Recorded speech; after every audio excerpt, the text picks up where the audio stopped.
Hello guys, welcome back my channel Puja Dey. কেমন আছো তোমরা? আই হোপ কি তোমরা খুবই ভালো আছো, আর আমিও খুবই ভালো আছি। তো এখানে একটা বাটির মধ্যে দই নিয়ে নিলাম, আর একটা কিউব বাটারটাকে গলিয়ে নেব।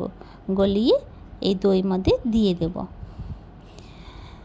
তারপরে দেব এর মধ্যে অর্ধেক নিম্বু। নিম্বু তোমরা যদি বেশি দিতে চাও তো দিতে পারো, আমি অর্ধেক দিলাম। আর এখানে দেবো আদা রসুন বাটা। তো এটা আমার ডিপ ফ্রিজে ছিল, তো একটুখানি পাথর হয়ে রয়েছে, তো কোনো ব্যাপার না, একটু গলে যাবে। এখানে চিকেন দিয়ে দেবো। তো আজকে বানাবো বাটার চিকেন টিক্কা। তারপরে চিকেনের মধ্যে দিয়ে দেবো স্বাদ অনুসার নুন, ভালো করে মাখিয়ে নেব। মাখিয়ে তারপরে দিয়ে দেবো কিছুটা শুকনো মশলা, যেমনি লঙ্কা পাউডার, জিরে পাউডার, গোলমরিচ, 1 চামচ অয়েল, কস্তুরি মেথি দিয়ে ভালো করে মাখিয়ে অর্ধেক বা 1 ঘন্টার জন্য আমি সাইডে রেখে দেব। তো তোমাদের কাছে যদি সময় থাকে তো 1 ঘন্টার জন্য রেখো, তো অনেকই টেস্টি বানে।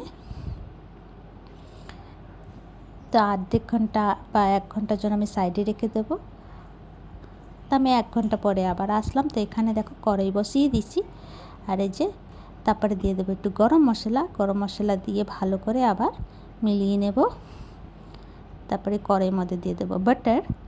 তো আমি একটুখানি এখানে বাটার দিয়েছি, কেন কি ওর মধ্যে বাটার আমি আগে দিয়ে মিলিয়ে রেখেছিলাম, তাই জন্য। তো ভালো করে মিলিয়ে নেব কড়াইয়ের মধ্যে। তারপরে এক এক পিস করে ধীরে ধীরে দিয়ে দেব। তো এটাকে ঢেকে ঢেকে উলট পুলট করে ভালো করে ফ্রাই করব।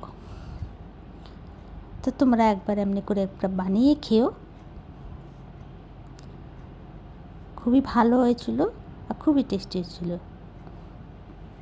তো ঢেকে ঢেকে যে ফ্রাই করব, একটু পরে পরে উল্টাতে থাকবো।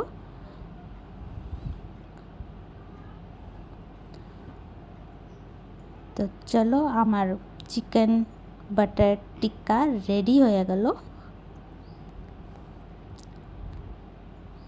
এবার আমি সার্ভ করে নেব। তো দেখো রেডি। তো তোমাদেরকে আমার ভিডিওটা কেমন লাগলো? ভালো লাগলে প্লিজ লাইক শেয়ার কমেন্ট করো, সাবস্ক্রাইব করে দিও। আবার নতুন ভিডিওর সঙ্গে দেখা হবে। তো তোমরা সবাই ভালো থেকো, সুস্থ থেকো। তো ভিডিওটা এখানে শেষ করছি। তো তোমরা সবাই ভালো থেকো, সুস্থ থেকো। কেমন লাগলো কমেন্ট করে জানিও। তো বাই বাই, টেক কেয়ার।